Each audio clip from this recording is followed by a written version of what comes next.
Indonesia tanah airku, karena tumpah darahku.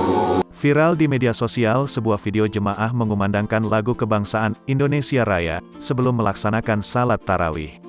Pada aksi jemaah masjid tersebut terlihat saat pria yang diduga seorang imam mengenakan baju koko berkopiah putih memimpin jemaah menyanyikan lagu kebangsaan Indonesia Raya. Video tersebut terlihat dari unggahan akun Facebook @rumbia_cagat pada Rabu, tanggal 13 April tahun 2022. Dalam video yang berdurasi 2 menit 7 detik tersebut, perekam video juga memperlihatkan beberapa sudut ruangan masjid. Salah satunya mimbar yang berada di samping ruang imam salat.